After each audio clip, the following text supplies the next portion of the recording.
So, welcome, Christian, to Metallarium Pages, or website. It's a great pleasure to talk with you about Serenity. Well, this time it's a new studio album, Nemesis AD. So, on other things related to the music now. First of all, how about you? How has the band been during the last years? Oh, everything's fine.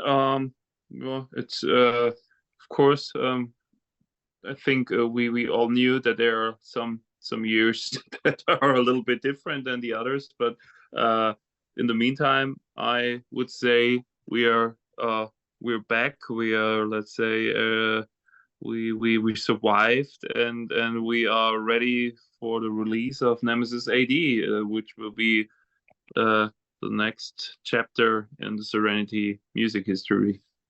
Great.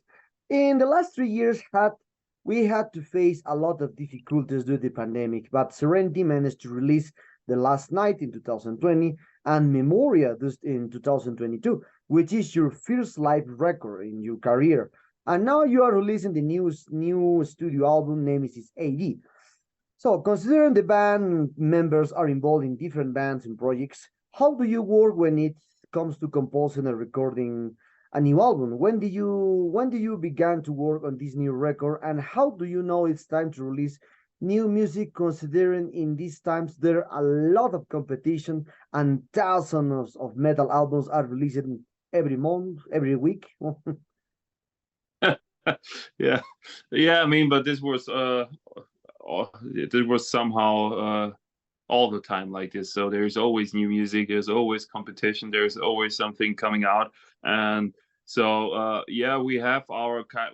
Of course, it took us a while after the last night because of course no one knew where and when everything will be better, normal. Let's say when we had the pleasure, let's say, or the honor to be been one of the last bands in Europe releasing an album with a tour or with a supporting tour, because we've been after the release immediately on tour with Rage. So somehow we played shows with a new album, but not our own tour, of course. So this had to wait until last year, until 2022. But yeah, let's forget these shitty years and let's focus on the future. We knew we survived. We knew we did a lot, and I think these 2 and 3 years gave us the power, the energy, and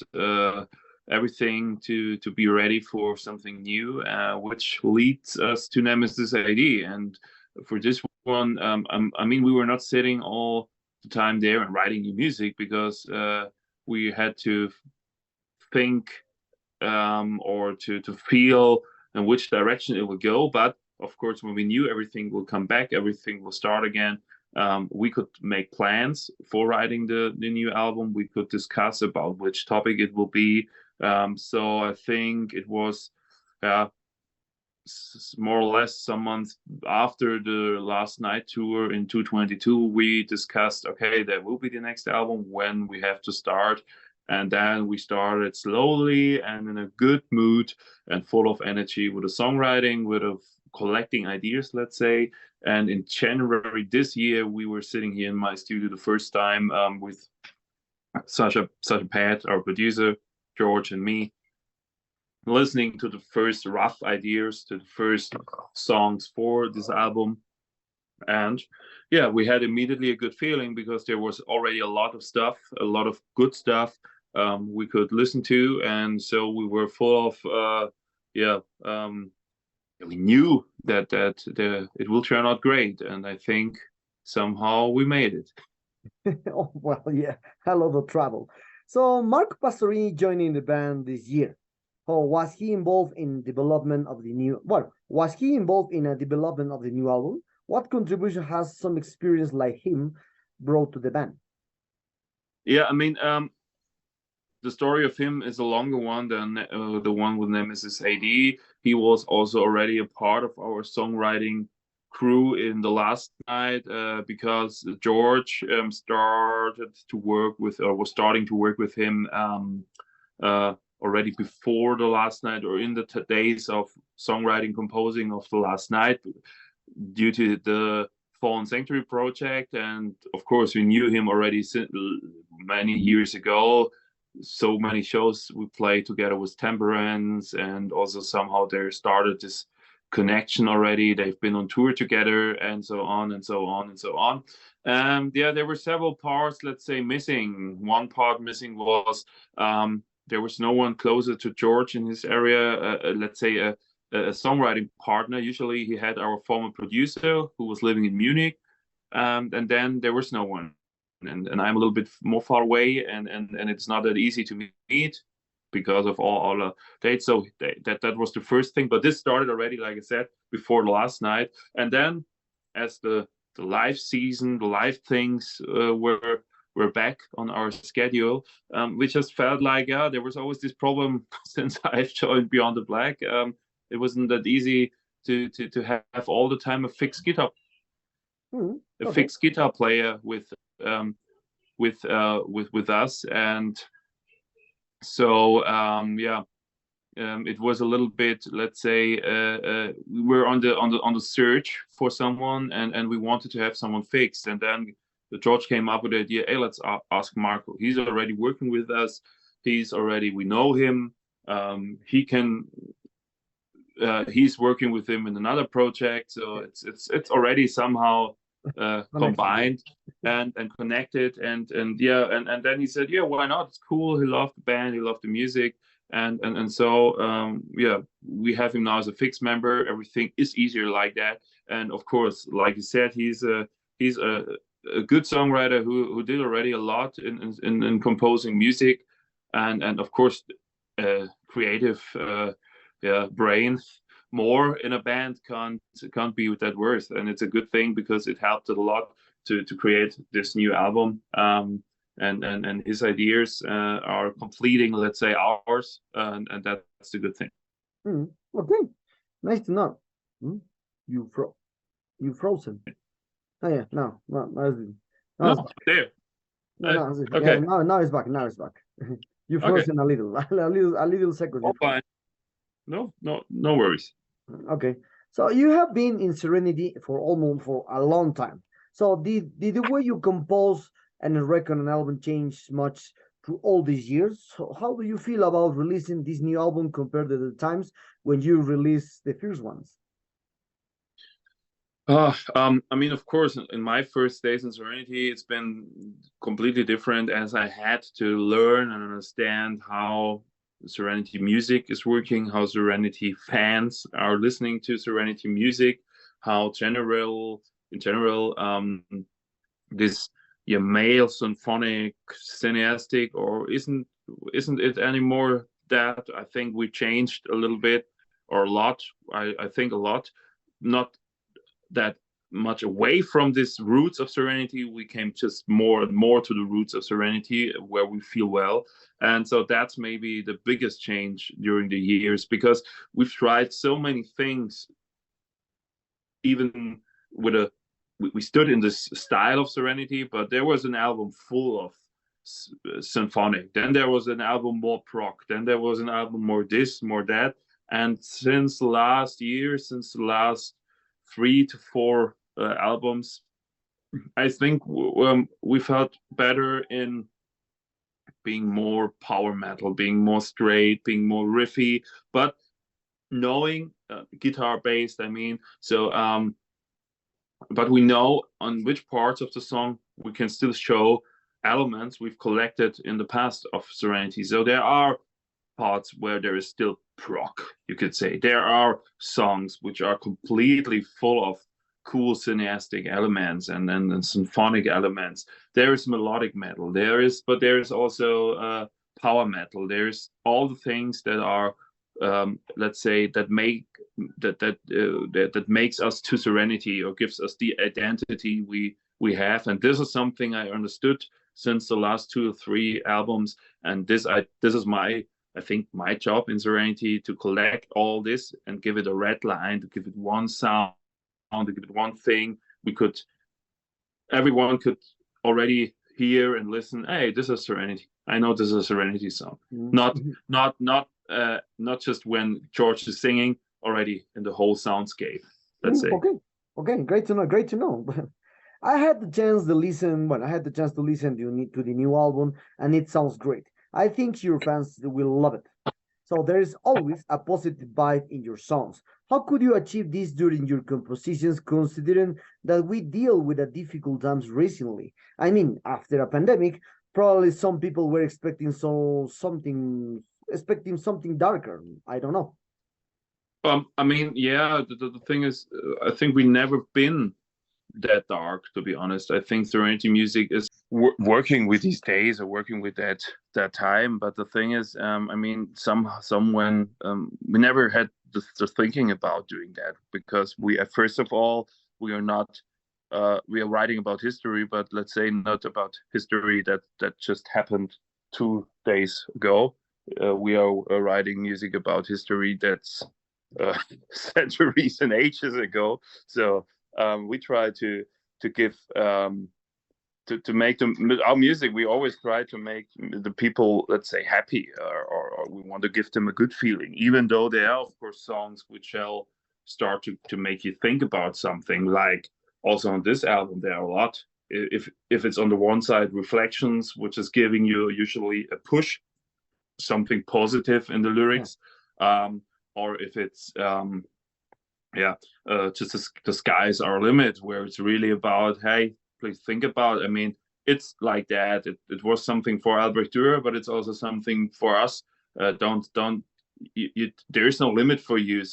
But it doesn't matter if it's about changing yourself. It's about thinking different, or if it's really about changing something a lot, because you can do what you want to. It starts in your mind, and not it starts or it's limited, let's say.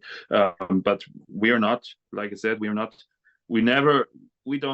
want to give people. And what I think is, why shall we give the people again something to think about? Really not the best days in the young past of our world, let's say. It's done. We have to learn something about it. We hope everyone has learned something about these years, but it's good like that. So please, let's do music. Let's try to keep our path. Let's stay on our roots, and our roots is happy. It's not happy metal, but it's happy music. It's cool music. Serenity shows are something you go out and you're happy. You're not like depressed or something, you know.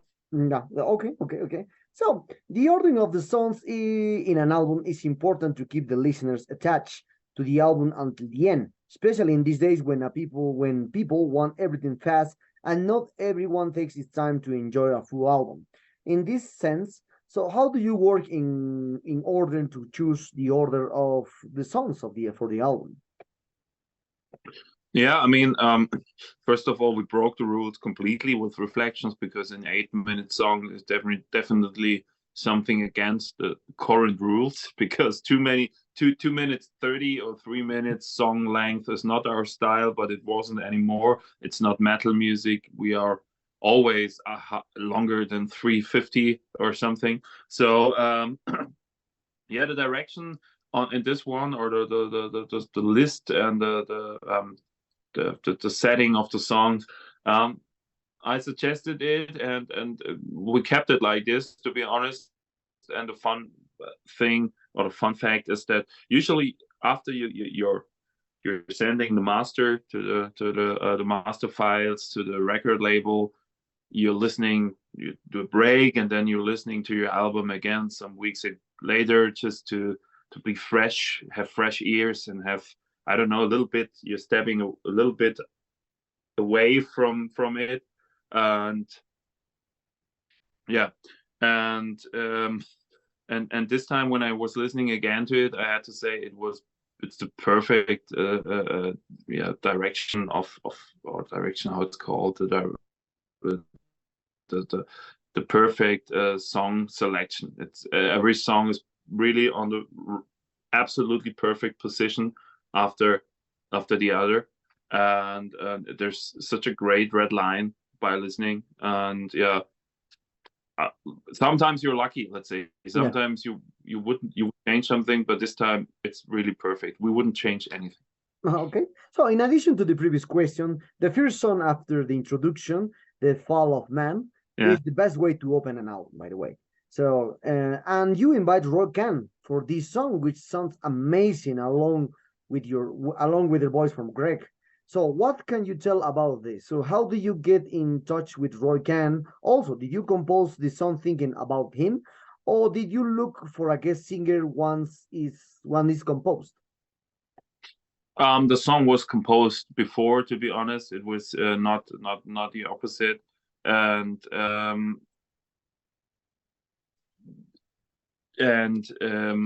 yeah, and the thing was that yeah, of course, Roy and Camelot itself. There's a story Yeah. with Serenity. The first shows, the first tours, there was for George. Roy was always like yeah, which was on the bucket list. He's an idol for him in the scene, and for him it if it would take place that he and Roy Khan could do a duet or a song or somewhere on even on the Serenity CD.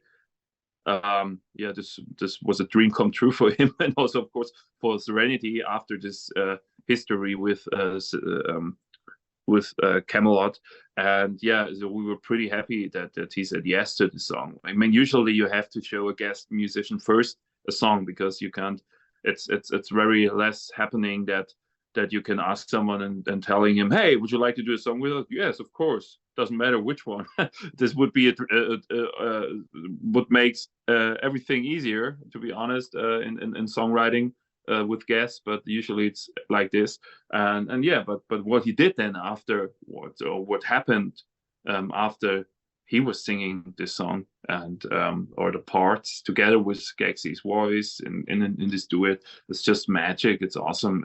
We couldn't have imagined before that this will turn out that great because you never know if there's a song and you could imagine a guest, but it's then completely like a surprise how it will turn out, and it was like wow, and it's still one of the highlights of Nemesis AD. Okay, okay. I have seen that you already plan a European tour for 2024 in order to promote this new album. So, are there other plans beside that, or are there changes to tour through this part of the world, meaning Latin America? First of all, I mean, we are here now that the release tour or the promo tour, the first one in Europe for Nemesis AD is now starting end of October with the release. We have some headline shows in Austria. Then we have a tour together with Powerwolf, supporting them in Germany for some shows. Also having some festivals in Netherlands and somewhere else. Then we will head over to Japan for the first time in our history and play some shows there.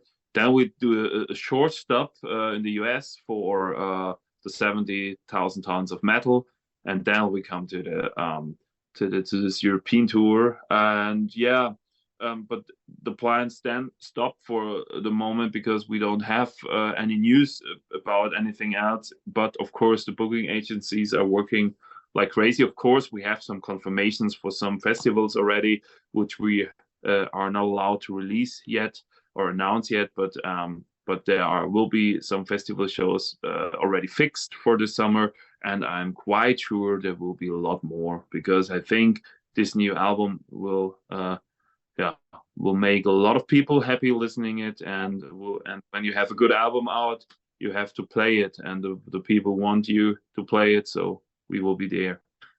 Okay. Well, as I mentioned in the first question, talking about other topics, between our friends, we discuss different metal genres, and there's always the idea that for some people, genres like power metal are stuck in the past, and many albums today appeal to the formula and don't deviate from it. So, like for example, a symphonic introduction, a fast song, on formulaic song that appeal to different cliches now. So, what is your perspective as a musician? So, how do you see the power metal scene nowadays? Oh, pretty hard. I mean, if I just see it at a band like Halloween doing power metal for such a long time, and still playing the biggest festivals on earth, the biggest metal festivals are, and not in the afternoon, not getting smaller. I think they are bigger than any days before. I think it's not, if you have a name, if power metal or this music style would be that dead, or that not interested, a band even like them wouldn't be booked on every big festival, because there has to be a request also of the people listening to that. And I think power metal is there, and I mean, it's the problem is with music. What is power metal? I mean, I've just been, of course, on last Iron Maiden tour, because I had to see them, and of course, it's yeah. Is this just power metal, or is I don't know, what is power metal, or is this is Sabaton not even also something like power metal? Isn't all these happy pirate whatever music some kind of power metal? So I think the problem is, like in every metal genre, you don't have this power metal, thrash metal, black metal thing. You have now so sub genres that every genre wants to be on top, because it's so unique, but somehow they are still this. So there's still this one thing. So if we would stay in the old names and in the old titles, I think that we all would know that power metal is still big and is still there, and we do it somehow, even we are not running around and telling we are a power metal band, but we have power metal elements, and it's in every kind of metal music somehow, because it's a part of it. Okay. Well, we are very close to this interview, Christian. And for this aspect, after all these years of experience as a professional musician, you had to learn how to live from your art. And I think it's getting difficult in some ways, since bands don't sell many records as the 80s or 90s, for example. And now to go on tour is getting more and more expensive, because we spoke with a lot of people. No? So, but on the other side, the technology has brought some advantage. Of course, nothing is perfect, but you can take your music all over the world through the digital platforms and social networks, allow you to be in contact with your fans in every part of the world. Also, there are alternatives like crowdfunding that you use with Memoria also. So for you, how difficult is it from your perspective to be a musician nowadays? Yeah, it's the problem is, I think, the speed. It's the speed and the time factor, because in the past you had you had more time, and the people were more waiting for you. They were more looking for you. They weren't expecting to have you immediately 2 weeks after release. Everything has to be there, or I think we had also this discussion when people are they go to the CDs and to the music store to have to get the CD, to get the vinyl. And now it's like, okay, I got it from Amazon 3 days already before it's released. That's usual. I don't have to wait. And why I shall wait for new music? Why they're not dropping 1 week after the release already a new song, and 4 weeks after another new song? Oh, and I have listened to the album 10 times already. I need something new. So where is this band? There isn't this long time connections is not anymore. I think it's harder to create, because there is already something new. And even though it's good to have this fast spreading thing, because you can be, when we release Nemesis AD, it's there worldwide. And in the past, it took maybe half a year until it was worldwide. So now it's like this, and that's something good. But of course, like I've said, it's somehow pushing you, if you wanted to get pushed by it. You're pushed to just deliver, and that's something that can destroy creativity, because if you can't always deliver. It needs time. It needs time to create good music, and that's something we I would say is the biggest advantage to have this balanced, let's say. Okay. Well, Christian, the sad times are right at this interview. I hope you enjoyed this one like me. You're Thank a you. terrific guy. Well, the last album is a great one, as I mentioned in the previous questions. So congratulations on it. Perhaps do you want to add something to your Latin American fans and Metalero followers? Yeah, sure. I mean, we've never been to Latin America. We hope we will come finally after Japan, also to you. We are looking forward to. We thank you for all your support during the years. We know there's a big Serenity fan base. We hope you will enjoy Nemesis AD like we do. And yeah, and so yeah, and so like I said, I hope we will meet soon again somewhere in Latin America, or you come over to us. We were looking forward to meet you here as well. And yeah, see you then.